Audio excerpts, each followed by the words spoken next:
Y mi sueño algún día es que logramos comprender la obra perfecta de Cristo, que perdona nuestros pecados por la sangre de Cristo y nos da acceso en el cielo, nos hace salvos, que borra nuestras rebeliones por medio de su Espíritu Santo y nos hace santos, pero nos libra de nuestras iniquidades por su sacrificio perfecto y por su obra completa y nos hace libres. La obra completa de Cristo que se celebra en el Yom Kippur y en la expiación es que por Cristo podemos ser salvos, santos y libres. Durante este mes de octubre, aprovechando que ocurre en esta época la celebración del Yom Kippur, uno dice el día del Yom Kippur, no, el Yom significa día, entonces sería el día de la expiación. Yom Kippur significa día del juicio, pero el día de la expiación, el día de hacer cuentas, pero para perdonarnos. O sea, qué lindo eso.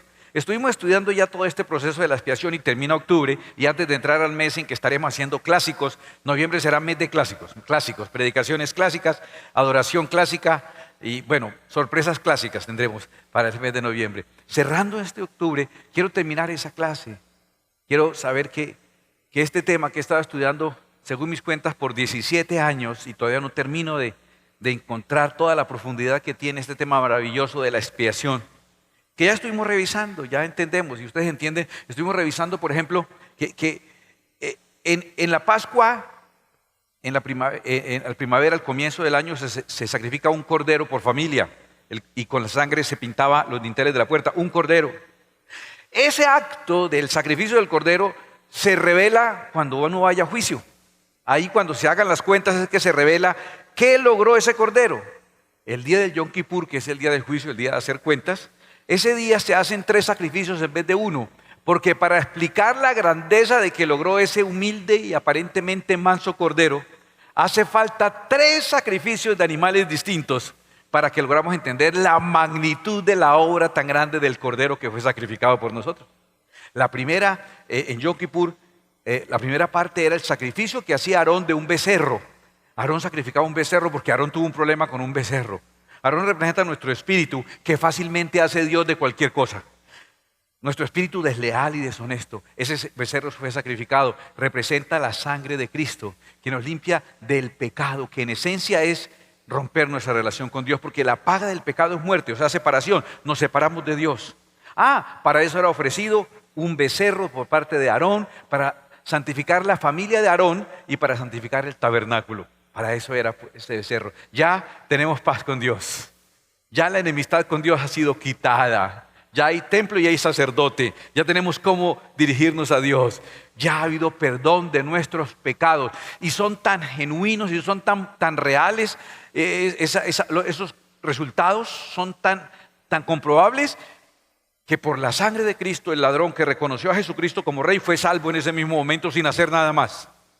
Si tú reconoces a Jesucristo como tu Rey, Él será tu Salvador y tienes acceso a la vida eterna. El que tiene al Hijo tiene vida eterna. ¡Qué hermoso! O sea, si uno se muere, la sangre de Cristo le ha limpiado sus pecados, tienes comunión con el Padre, eres recibido en el cielo. Gloria a Dios. No tienes problemas para entrar al cielo. Tienes problemas si no te mueres. ¿Por qué tienes problemas si no te mueres? Porque queda en nosotros la necesidad de la otra parte de la obra de Cristo, que es que quedó en nosotros algo que se llama ya no pecado, sino rebeldía. Voy a explicarle, no el pecado, sino que le queda gustando a uno.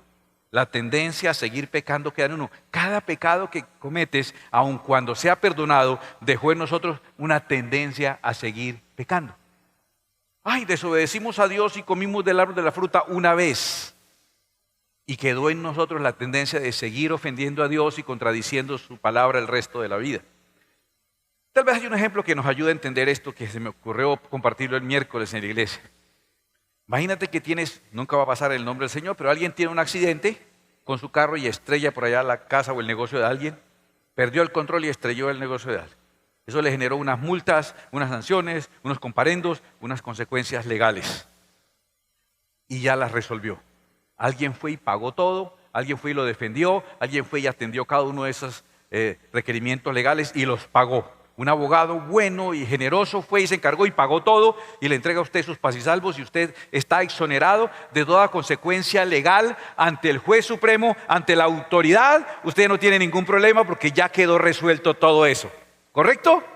No hay problema, la autoridad no lo puede perseguir y molestar porque ya quedó eso resuelto. Eso hizo Cristo por nosotros. Delante del Padre somos exonerados. Nuestros pecados han sido borrados por la sangre de Cristo. Y usted muy agradecido saca su carrito, que quedó sin parabrisas, torcido, con una llanta de para allá y la otra de para acá, y sigue andando la vida en su carrito choneto. ¿Qué creen que va a pasar con ese carrito? Vaya que lo aseguren, no lo aseguran. ¿Por qué no lo aseguran? Porque saben que tiene una alta tendencia a sufrir un accidente. De hecho, su carrito es un accidente buscando dónde ocurrir. Y tú y yo, después de que hemos pecado, aunque nuestros pecados han sido perdonados, en nuestra naturaleza queda algo que se llama rebelión. Es un pecado buscando dónde ocurrir. Porque quedamos chonetos, porque tendemos a pecar. Y esa es la parte que hace uno de los dos cabritos. Entonces toman dos cabritos, ahora dos machos cabríos, realmente dos chivos, así le decimos nosotros, toman dos chivos y echan un sorteo, ponen los dos chivos y el sacerdote mete las manos en una bolsa y saca una piedrita en cada mano y las pone así encima de los chivos. Y luego mira, el chivo que le tocó la piedrita blanca va a ser para Jehová, entregado en holocausto. Holocausto es que lo van a sacrificar y lo van a quemar completo. Y el que quedó con la piedrita negra va a ser soltado al desierto. Usted dirá, uy, tan de buena es el de la piedrita negra, porque va a ser soltado en el desierto. Espere tantico. Espere tantico. Entonces vienen y ponen las manos y sueltan. Mire cómo lo dice, y eso es toda una complicación este sorteo. Porque el que sale con la piedrita blanca, le dicen, ese es la ofrenda para Dios. Y el que sale con la piedrita negra, dice, esa es la ofrenda para Azazel. Y usted dice, no hay problema, no tengo ni idea quién será ese señor. Pues Azazel es uno de los nombres con que se denomina al demonio. Algo así como una ofrenda para Dios y una ofrenda para el diablo. ¡Wow! Eso ya está, eso ya nos enreda la teología. Espere tantico. ¿Cómo así? ¿Qué está pasando ahí? Déjeme hablarle del que es ofrecido para Dios. Ya lo estudiamos. El que es ofrecido para Dios es consumido en holocausto. Quiere decir que se consume totalmente. Quiere decir que la rebelión desaparece.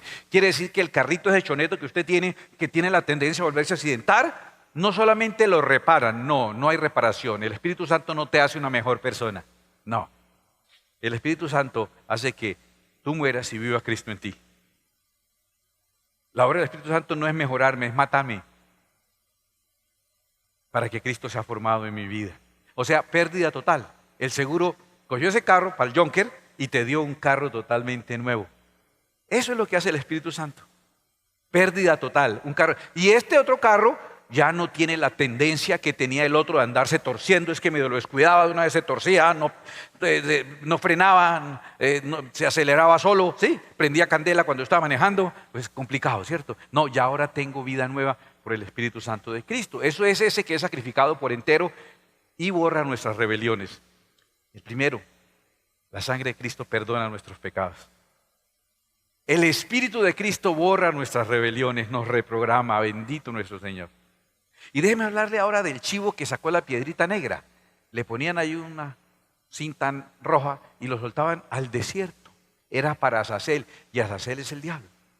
Mandaban ese chivo por allá para el desierto, allá solito, el chavito, se iba por allá, alguien lo llevaba. Esa tradición tiene un montón de elementos, como te digo, que llevo años estudiando y hay muchas conjeturas.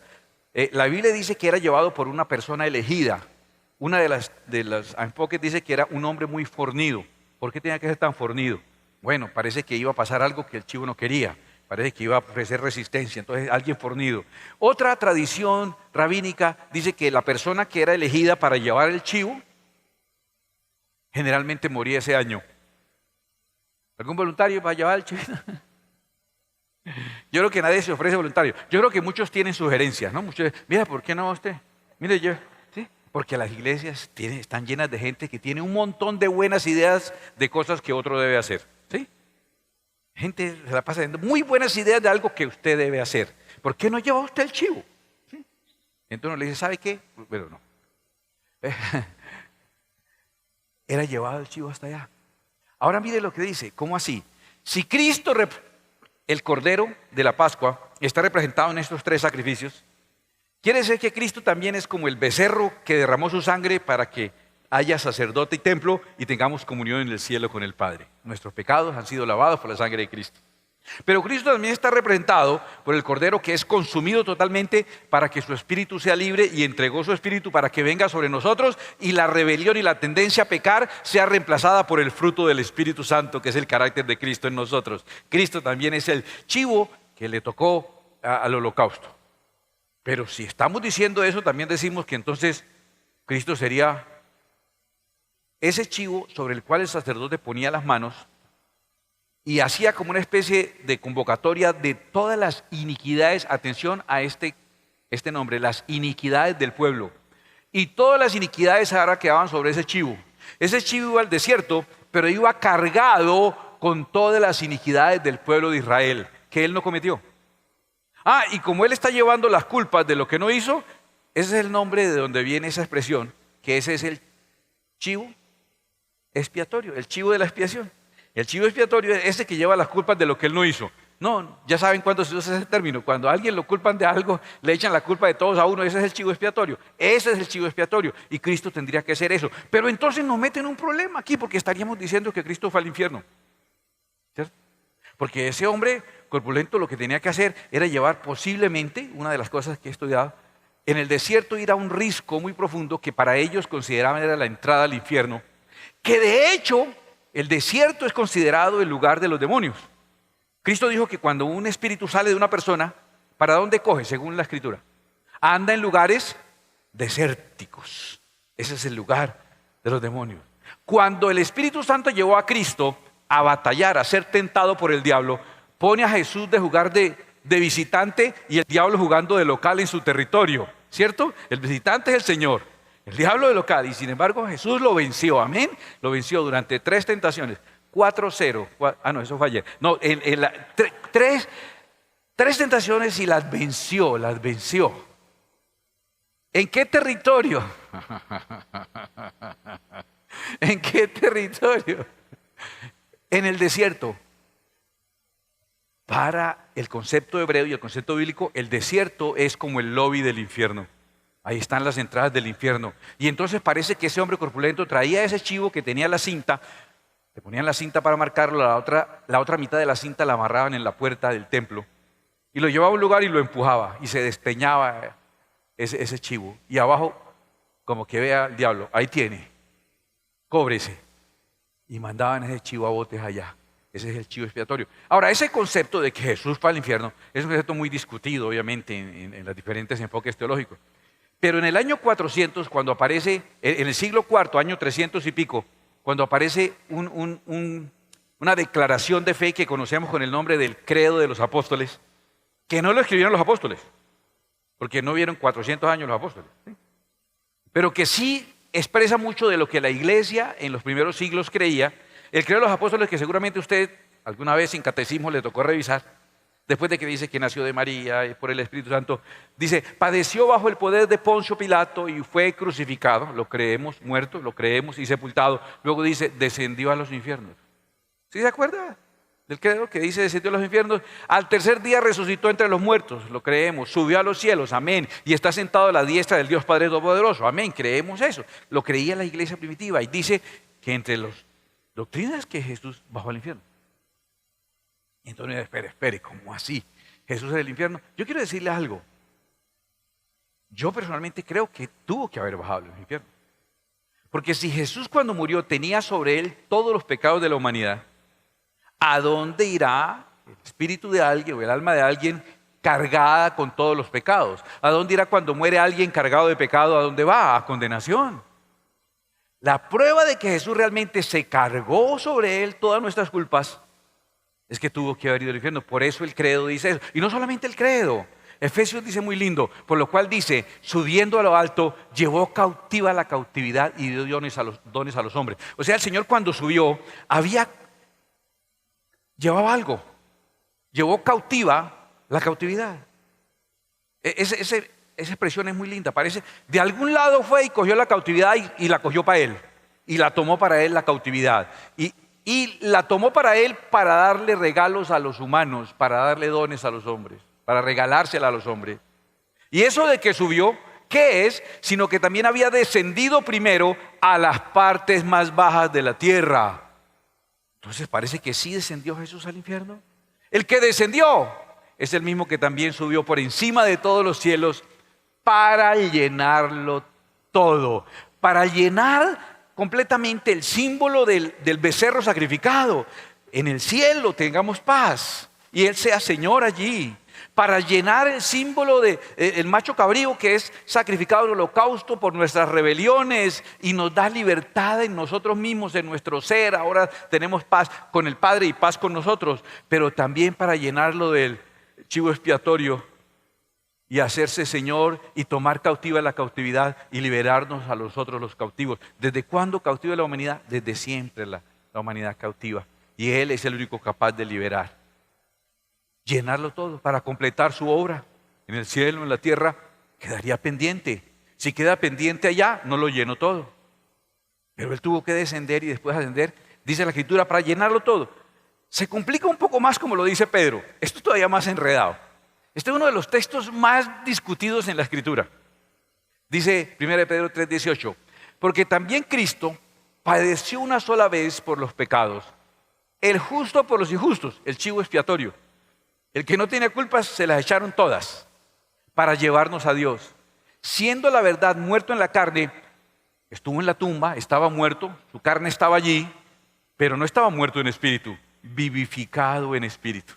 Y estando en el espíritu dice, en el cual, en el espíritu, escucha esto, también fue y predicó a los espíritus encarcelados, a los que en otro tiempo desobedecieron, cuando una vez esperaba la paciencia de Dios en los días de Noé, mientras se preparaba el arca en la cual pocas personas, es decir, 8, fueron salvadas por agua. Y entonces, qué discusión tan tremenda. Porque entonces no solo nos dice que sí fue a hablar al infierno, sino dice que fue a predicar. Entonces, de ahí se agarra mucho para hablar de la salvación después de la muerte. Que los que ya son muertos pueden ser salvos. Y entonces la misa por los muertos. Y entonces la oportunidad de que alguien, aún después de muerto, reciba la salvación. Porque hay una interpretación cerrada ahí, que creemos que predicar es evangelizar. Y que Jesús lo que fue evangelizar, predicar. Pero la palabra predicar no significa evangelizar. Si significara evangelizar, cuando dice id y predicad el evangelio, y predicar significa evangelizar, la frase diría id y evangelizad el evangelio. Predicar significa proclamar y anunciar. Eso también significa, ¿qué fue hacer Cristo? Voy a decir la interpretación que nuestra doctrina, nuestra teología tiene. Él tuvo que también llegar a llenarlo todo allí. Y llegar a llevar cautiva la cautividad, que las personas estamos cautivas aún desde el tiempo de Noé por desobediencia, habían cautivos allí. Y llevar cautiva esa cautividad y decir, yo decido ahora quién viene y quién no va, ahora soy Señor aquí en este lugar. ¿Sabes cómo lo imagino? Esto no es doctrina, esto es la imaginación mía que usted sabe que es complicada, ¿no? Me imagino los demonios en cipote de celebración.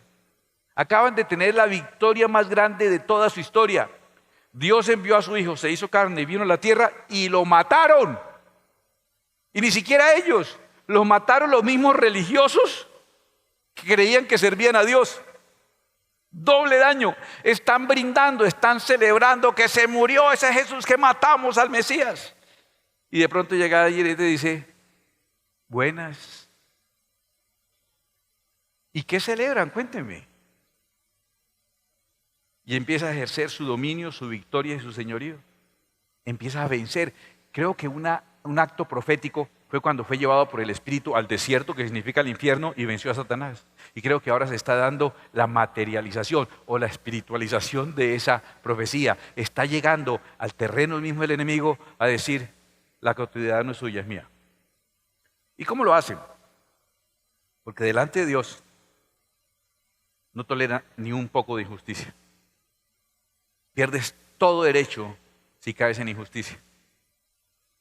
Y entonces el enemigo tiene y decide quién va y quién no va. Yo me imagino algo como esto, como que Jesús le dijo, ahora yo mando en este lugar. Yo decido quién viene y quién no. Yo soy Señor aquí también. Aquí también gobierno yo. El enemigo dice, me da mucha pena, yo fui puesto por esto y estoy actuando en ley. Y le dice a Jesús, no, Señor. Usted acaba de perder la credencial. Usted acaba de perder su tarjeta profesional. Porque usted trató con crueldad y trajo muerte y trajo castigo sobre alguien que no había cometido ningún pecado. Casi que le dijo, caíste en la trampa. ¿No te diste cuenta que para poder tener autoridad sobre alguien tienes que inducirlo a pecar? Porque nosotros sabemos eso. Para que el enemigo toque tus hijos, tu casa, tu familia, tus finanzas, tu salud, primero te pone la cascarita del pecado para poderte atacar. Jesús dijo, usted acaba de hacer algo totalmente ilegal, tan ilegal que en este momento usted es echado de los estrados celestiales. Acaba de perder su tarjeta profesional para siempre. Usted no puede seguir ejerciendo porque ha cometido la más grande de las injusticias. Eso es lo que dice que fue a hacer allá, a anunciar. Por eso dice Filipenses 2, 10 y 11, para que en el nombre de Jesús se doble toda rodilla de los que están en el cielo. Y cuando desde que Jesús llegó allá, ¿sabe qué hicieron todos los ángeles? Tan pronto Jesús fue allá ante el Padre llevando cautivo a la cautividad a sentarse a la derecha del Padre. ¿Sabes qué hicieron los ángeles? Inmediatamente cayeron de rodillas y se extendieron delante del Señor y se postraron todos, millares de poderosos ahí, postrados delante para gloria de Dios Padre. Se arrodillaron delante de Él. Pues ¿qué pasó allá en el infierno? Porque dice, y en la tierra y debajo de la tierra. El nombre de Jesús es soberano aquí y ante Jesús toda autoridad debe postrarse y debe rendirse. Él es soberano en esta tierra. Pero hay algo que se nos olvida, que también debajo de la tierra es el nombre sobre todo nombre. Que también debajo de la tierra, cuando llegó y mostró eso y se plantó y dijo, soy Jesús, el Hijo de Dios. En ese mismo momento todos los demonios, refunfuñando y de mala gana, algunos de rabia, enfermos y vomitando, algunos en tragedia, cayeron de rodillas y se postraron delante del único Rey y Señor, del cielo, la tierra y aún debajo de la tierra. Jesucristo es el Señor, para gloria de Dios Padre. Entonces sí descendió, sí tuvo que haber descendido. Mire lo que dice Colosenses 2:10, y vosotros estáis completos en Él, que es la cabeza de todo principado y potestad. Todo principado y potestad. ¿Qué lo hace pensar a usted eso? Los principados celestiales, los principados humanos y las potestades humanas, pero también ¿cuáles? Las potestades de las tinieblas tienen un Señor. El paralelo de la tentación en el desierto, Jesús le dijo al enemigo, al Señor tu Dios adorarás y a Él solo servirás. Quedó claro que Él es la cabeza, Cristo es la cabeza de todo principado y de toda potestad. Él es la autoridad absoluta, ten eso muy claro. A veces en el cielo los ángeles disfrutan postrarse delante del Señor y rendirle culto. En el infierno los demonios reconocen y se postran. Creen y tiemblan. Ante la presencia de Jesús tiemblan y caen temblando. Y cuando Jesús caminó aquí en la tierra lo veían y caían y temblaban delante de Él. Donde no somos suficientemente inteligentes es aquí en la mitad, en la tierra. Donde el nombre de Jesús lo blasfemamos, lo irrespetamos, lo usamos para hacernos los payasos, los chistosos. El nombre de Cristo y la soberanía del Señor lo usamos con fines personales. Podíamos recibir una clase de unos buenos profesores. Unos cuantos demonios debían darnos unas clases de qué hace uno ante la presencia de Cristo Jesús. Tiembla ante la presencia de Cristo Jesús. Para muchos le hice el favor a Dios de ir a la iglesia de Él. Fui y lo acompañé 1 hora y media, me la debe esta semana. No puse ni cuidado, chateé todo el tiempo, interrumpí, pero fui y le hice el favor de visitarlo. Los demonios vienen a usted y dicen, uy, no, esto no puede ser tan ignorante. Cuando venga le vamos a enseñar. Él es el soberano absoluto. Si usted lee Colosenses, después de que dice que es la cabeza de todo principado, escuche, y esto nos aclara muchas cosas.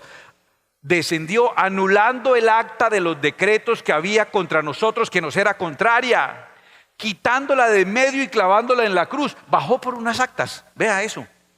Y despojando a los principados y a las potestades, los exhibió públicamente, triunfando sobre ellos en la cruz. Yo quiero contarte lo que nosotros enseñamos y creemos que ocurrió. Creemos que tenemos un acusador, un malvado acusador, que nos atormenta. Según la Escritura, Apocalipsis, hablando de la victoria de Cristo, 12:10 dice, entonces oí una gran voz en el cielo que decía, ahora ha venido la salvación, el poder y el reino de nuestro Dios y la autoridad de su Cristo, porque ha sido lanzado fuera, perdió la tarjeta profesional, perdió los derechos. El acusador de nuestros hermanos, el que los acusaba delante de nuestro Dios, de día y de noche. ¿Por qué? porque tenía de qué acusarnos. Por eso la escritura en hebreo, el nombre del adversario es Satán, que significa el opositor. El opositor de Dios. ¿Puede Satanás oponerse a Dios? A mí me parece tan blasfemo esas gráficas y esas predicaciones y esas alabanzas que enaltecen a Satanás y lo ponen a nivel de luchar contra Dios. De luchar contra Dios. Satanás es una criatura hecha por Dios. Es como que yo hago un muñequito con plastilina y el muñequito me ataca. Ya saben qué le va a pasar al muñequito. Resuelto el problema. Es un absurdo pensar en Satanás enfrentando a Dios, su creador, su Señor. Es un absurdo. ¿A quiénes es que acusa de día y de noche? ¿A quiénes? A nuestros hermanos. ¿Es el opositor de Dios? No es el opositor de nosotros. Y en griego se dice diablo y significa adversario. ¿Qué es? Un saboteador que tiene como propósito sabotear. Que lo único que quiere es arruinar nuestra vida en su resentimiento, en su amargura, en su odio. Quiere dañar nuestra vida, dañarnos a nosotros. Eso es lo que él quiere. ¿Y por qué entonces lo puede hacer? Porque tiene unas actas. ¿Qué son las actas? Las actas son el registro de los actos. Por eso en el acta dice acto mediante el cual. ¿Por qué las actas son el registro de los actos? Aquí entre nos, ¿tendrá el enemigo registro de algún acto malo nuestro? ¿Se habrá enterado? ¿Cómo no se va a enterar si él fue el que la organizó? ¿Sí o no?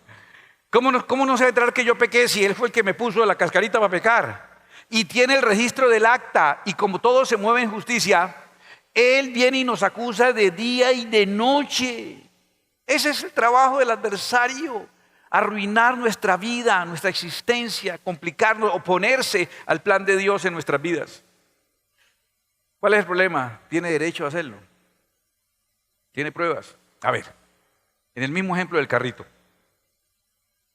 Tuviste ese accidente, pero ya legalmente resolviste lo de las multas, comparendos, ya, legalmente. La ley, no tienes problemas con el Estado, ni con el gobierno, ni con la autoridad. Ya. El carrito que quedó chengo, lo diste por pérdida total y ahora en el Espíritu Santo, la aseguradora del Espíritu Santo te dio un carro nuevo en reemplazo. Mi naturaleza ahora es guiada por el Espíritu y no por la carne. Resulta que la casa que dañé cuando me estrellé, el negocio que dañé, era el negocio del pandillero del barrio, que tiene un negocio de gota a gota. Y entonces él sacó el costo de lo que yo le dañé, hice una tarjetica, un acta. Solo que son verdecitas con casillas y amarradas con una liga. Y el que entendió, entendió. Y ahí me figura un acta.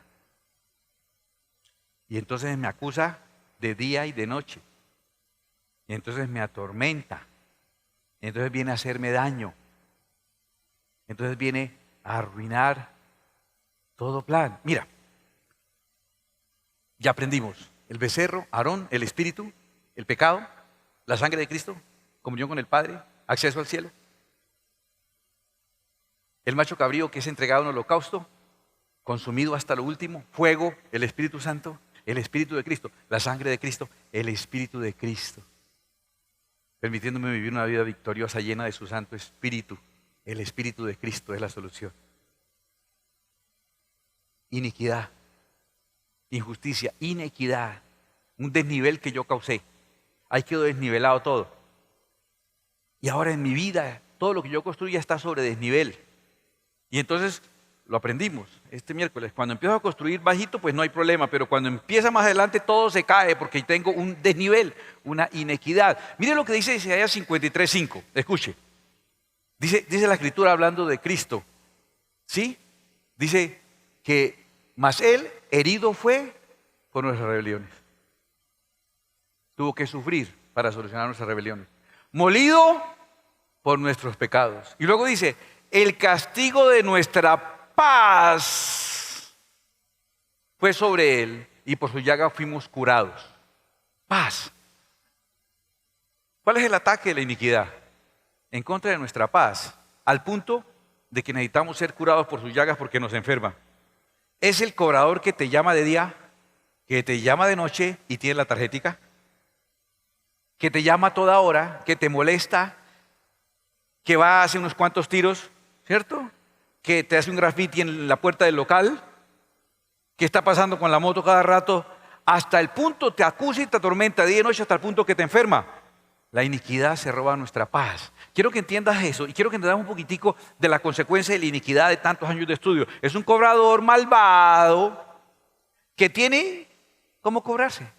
Y esa iniquidad es terrible, porque él tiene un acta, tiene un documento que es válido aún delante de Dios en nuestra contra. O tal vez tú digas, no, yo sí no, nunca he hecho nada malo. ¿Sabes que hay uno solo que puede decir eso? Eso dijo bien el príncipe de este siglo. Pero él nada tiene en mí. Los demás todos le debemos a un gota a gota, que es el más malo de todos, el papá de todos los gota a gota. Y tenemos la tarjetica, y ahí está. No, él de un día de estos me perdona la deuda. Como ya en intereses le he pagado 5 veces, un día de estos él es consciente de que ya en intereses le he pagado 5 veces lo que me prestó, seguro es que me perdona, un día de estos me viene y me rompe la tarjeta ahí. ¿Sí? ¿Cómo no? La Escritura hablando de las iniquidades en el Salmo 65:3, el segundo renglón dice, mas nuestras rebeliones tú las perdonarás. El Señor perdona nuestras rebeliones, pero dice, las iniquidades prevalecen contra mí. ¿Sabes qué tiene esas iniquidades? El pandillero este, el delincuente este, nunca perdonará. La Escritura hablando de Satanás dice que a sus esclavos nunca les abrió la cárcel. Él es feliz torturando. Él sabe que así usted no tenga con qué pagar, él ya no lo hace ni siquiera para que le pague porque cobró 5 o 10 veces lo que le prestó. Él lo único que quiere es darse el placer de verle su vida arruinada y verlo destruido. Al punto que personas han tenido que irse para otra ciudad, otros se han enfermado y muerto, otros los han matado ellos y otros se han suicidado. Eso es lo que él quiere. Vino a robar, matar y destruir. Él solo quiere robar, matar y destruir. Eso es lo que él quiere. Y por eso esa deuda permanece. Ahora, no solo permanece. El Salmo 38:4 dice, porque mis iniquidades se han agravado, se agravan sobre mi cabeza. Como carga pesada se han agravado sobre mí. Quiere decir que no solamente la deuda permanece, sino ¿qué pasa con esa deuda? Crece. Ojalá nadie lo haya hecho, pero si alguien ha tomado un préstamo gota a gota, sabe que no solo la deuda no desaparece, ni pagándola, sino que crece, y crece, y crece. Bueno, y si yo ya no tengo que pagar, me fui, me morí, mi papá se murió, que era el que debía. El gotador dice, ay, mi sentido pésame. ¿Y qué va a decir? Pero ahora ustedes paguen. Y mira que aún, como es un acto de justicia, en Éxodo 34:7 dice que Dios visita la iniquidad de los padres sobre los hijos y sobre los hijos de los hijos hasta la 3ª y 4ª generación. Las iniquidades no se borran, aumentan y son heredables. 3 pésimas noticias les acabo de dar. 3 pésimas noticias. Actúan en nuestra contra. Son de ese desequilibrio. Y usted dirá, tal vez la persona no ha reconocido a Jesucristo, no se arrepintió. Yo digo, sí se arrepintió, es el becerro. Se arrepintió. Si se muere no tiene problema. El problema es si no se muere. Ya los pecados han sido lavados con la sangre de Cristo. Él nunca volvió a sacar un préstamo con el gota a gota. Nunca más volvió a sacar un préstamo, jamás. Nunca lo volvió a sacar. No volvió a pecar. Está lleno del Espíritu de Cristo. ¿Sabes que yo conozco personas así? Y tal vez usted también. Que genuinamente se han apartado del pecado. Se han arrepentido del pecado y se apartaron. Que son llenos del Espíritu Santo y son grandes siervos de Dios y Dios los usa y hacen sanidades y milagros y Dios los usa. Y es gente buena, gente de Dios. Pero no les sale ni una suma. Empiezan en algo, se les daña. La salud, la economía, cualquier relación, cualquier cosa. Al comienzo bien, pero medio tiene tantica altura, todo se va al piso. Y el enemigo es feliz haciendo eso. Y tendría derecho a hacerlo si no hubiera sido. Porque el Señor fue. ¿Y qué hizo? Mire cómo quedó el acta. Anulando el acta de los decretos que había contra nosotros, que nos era contrario, quitándola de en medio y clavándola en la cruz. Y despojando a los principados y a las potestades, los exhibió públicamente, triunfando sobre ellos en la cruz. Quiero que entiendas que en el triunfo de Cristo esas actas las llevó, las tomó Él y llevó cautiva la cautividad para regalarnos la libertad a las personas. La obra de Cristo perfecta es que seamos salvos. La sangre de Cristo nos hace salvos. En nada más hay salvación, la sangre de Cristo. Es que seamos santos, el Espíritu de Cristo. No hay otra opción de ser santo. Eso de aguantar uno y de autodisciplina y fuerza de voluntad, mentira. Y la voluntad de Dios es que seamos libres. Y por eso su cuerpo fue entregado también, para que seamos libres. La sangre de Cristo, el Espíritu de Cristo y el cuerpo de Cristo. Después estudiaremos, tal vez el otro año, que representa la función de la iglesia para protegernos de las reclamaciones del enemigo. ¿Por qué? Porque el enemigo ya no tiene acta. Ya no tiene acta. Sin embargo, el de la moto llega y se para frente a su negocio. Y saca las tarjetas y suelta la liga. Y empieza a pasarlas. Y usted con ese león, con esa apariencia de león rugiente alrededor buscando a quien devorar, usted lo ve y como usted está lleno de miedo y no conoce que ya el acta suya fue eliminada. Usted nomás lo ve sacar las tarjetas, mire, tómelo de hoy, no me va a hacer nada, tómelo de hoy y le paga y sigue esclavo de eso. Y ni siquiera sabe que ya no tiene tarjeta. Ni siquiera sabe eso. Hasta que usted cae en cuenta lo que está cayendo en cuenta hoy. Escúcheme, ¿quiere decir que ya fue vencido? Sí. Que llevó y anuló las actas que habían en contra mía que eran contrarias y se hizo señor aún de ese lugar. Y entonces, ¿qué hago yo? El enemigo es mentiroso y siempre que habla mentira habla de suyo. Le gusta hacer la paparrucha, le gusta el show, le gusta que le demos importancia. Yo siempre creo que Jesús, el Padre sacó a Jesús de la tumba, de la derrota. Y la iglesia sacó al diablo de la derrota. Para cantarle, para predicarle durante horas, para hablar de Él, para darle una importancia que no tiene, para imaginarse una batalla entre el enemigo y Dios que no puede existir porque Jesucristo es la cabeza de todo principado y de toda potestad y de toda autoridad. Entonces escúcheme, viene el enemigo y vendrá por tu vida y dará vueltas en la moto y sacará las tarjetas y usted empieza a entrar en pánico. Y cuando entra en pánico vaya, llame a Dios, o sea, ore. Ore es una llamada. Que cuando el enemigo vea que usted está llamando y le dice, Señor, imagine que aquí está el muchacho este. Y usted está llamando al jefe de todos los jefes que tiene bajo su autoridad, incluso al prestamista que maneja esas motos. ¿Cómo así, Señor? Aquí el hombre está actuando como si usted no hubiera hecho ya la vuelta completa, como usted no hubiera eliminado la deuda.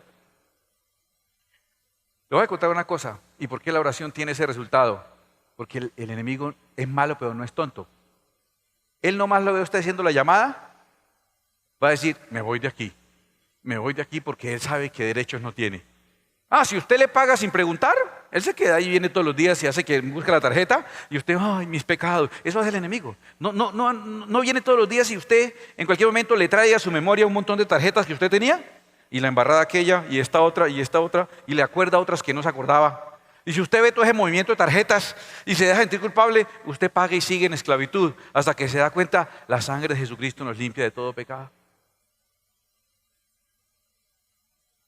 Dicen que uno de los momentos revelacionales de Martín Lutero fue en la noche en que el diablo se presentó y lo hacía sentir culpable de todos los pecados.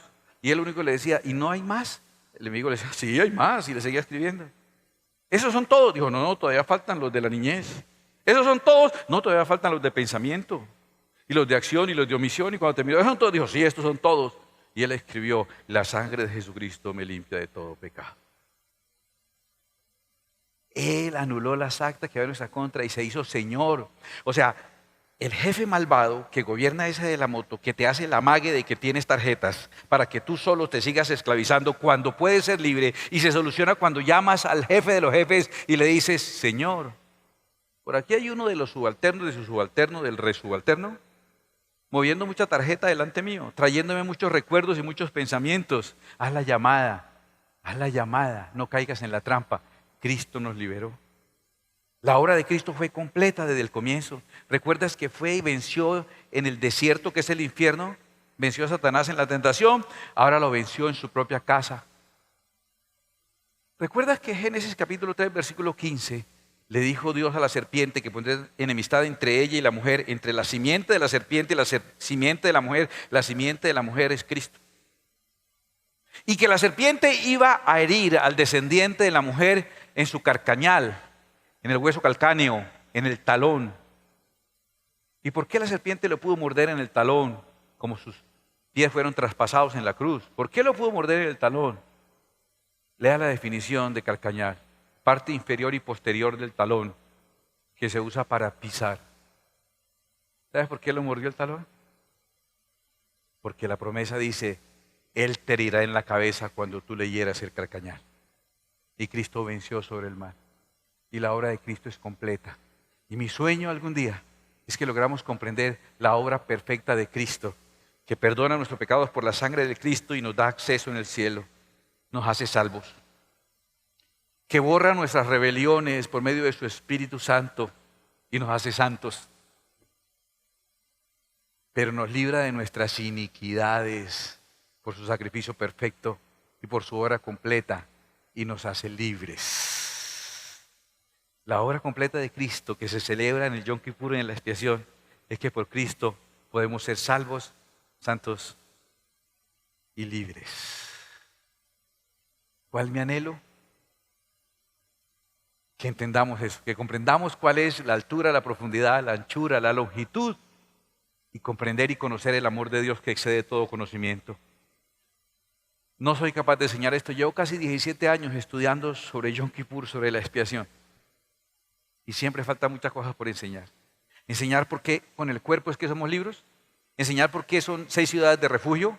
Y qué pasa mientras el sacerdote vive. Y qué podemos hacer para que el vengador no nos haga daño. Hay muchas cosas que tal vez nunca terminaré de enseñar.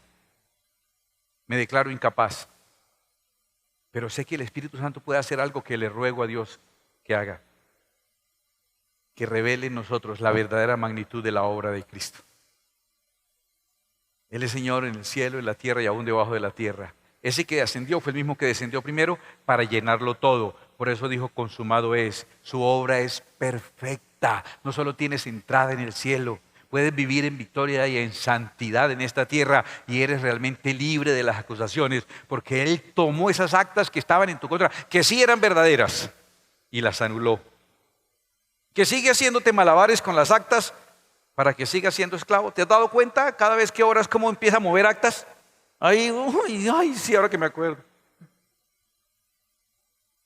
Pero las tuyas han sido anuladas por la obra perfecta de ese que en la Pascua es un cordero, pero ese que en Yom Kippur es el becerro, el macho cabrío en holocausto y el chivo expiatorio.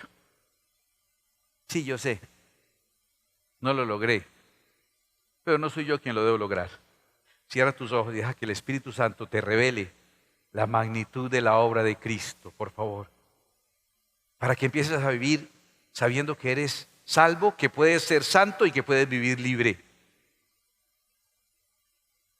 Por la sangre, el Espíritu y el cuerpo. En tu alma, en tu espíritu, en tu alma y en tu cuerpo. En el cielo, en la tierra y el infierno. En todo lugar el Señor es Rey. ¿Quieres ponerte de pie un momento, por favor? Decirle: tú eres la cabeza, Señor Jesús, de todo principado, de toda autoridad, de toda potestad. Ante ti se dobla toda rodilla de los que están en el cielo, de los que están debajo de la tierra, pero también de los que estamos en la tierra. Yo reconozco que Jesucristo eres Señor absoluto. No hay nada por encima de tu autoridad. No hay nada superior a Cristo. No hay poder, no hay potestad que se pueda presentar con altivez delante tuyo, Señor. Te voy a pedir que repitas algo muy sencillo en fe. Dile: Padre amado, revélame la grandeza de la obra de Cristo y permíteme vivir en esa obra. Ahora dígalo con sus palabras. Y reconozcamos que todo principado y autoridad está sometido a Él. que eres salvo, que puedes ser santo y que puedes vivir en libertad. Piensa por un segundo, si tienes deudas, ojalá no las tengas, pero si las tuvieras, estás pagando un crédito, una hipoteca, los estudios de los hijos, una cuota alimentaria, no sé qué estás pagando. Piensa cómo te sentirías si desapareciera esa deuda, esa sensación de libertad. Yo recuerdo cuando empecé a trabajar sin haberme graduado y era gerente de algunas empresas. Antes de haberme graduado en la universidad ya gerenciaba algunas empresas. Y entonces la tesis quedó ahí demorándose. Y como 5 años después pude completar la tesis.